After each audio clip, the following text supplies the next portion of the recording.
யார் பொய்யன்? மீண்டும் சொல்லுகிறேன், இந்த மைதானத்தில் பறந்து கிடக்கின்ற இந்த மைதானத்தில் எனக்கு சுகமளிக்கும் வரம் உண்டு என்று சொல்லுகிறவன் வாங்க மேடைக்கு. Come on anybody. இங்கிருந்து சென்று விடுவேன் 2 நாட்களில். உங்களுக்கு ஒரு வாக்கை தருகிறேன். உலகெங்கும் உள்ள, உலகத்தில் பெனிஹன் முதற்கொண்டு இந்த மாநகரத்தில் இருக்கின்றவர்கள் வரை யாராவது சுகமளிப்பேன் என்று சொன்னால் என்னுடன் போட்டிக்கு நிறுத்துங்கள்.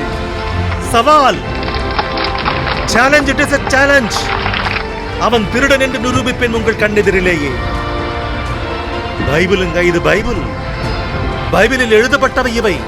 அப்படி இருக்கும்போது அப்போஸ்தலனாகிய பவுல் ஏன் தீமோத்தேயுவை குணமாக்க முடியவில்லை? அப்படி இருக்கும்போது அப்போஸ்தலனாகிய பவுல் ஏன் துரோபீமுவை குணமாக்க முடியவில்லை? அப்படி இருக்கும்போது ஏன் அப்போஸ்தலனாகிய பவுல் எப்பாப்ரோதித்துவை குணமாக்க முடியவில்லை?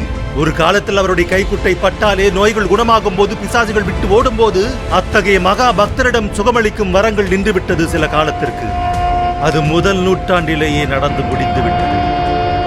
முதல் நூற்றாண்டின் காலத்திலேயே வரங்கள் கொடுக்கப்பட்டது. முதல் நூற்றாண்டின் முடிவிற்கு வரும்போது வரங்கள் நின்றுவிட்டது என்று சொன்னார். நின்றுவிட்டதினால்தான் செய்ய முடியவில்லை என்று திராட்சரசத்தை பருகச் சொன்னார் வயிற்று நோய்க்காக.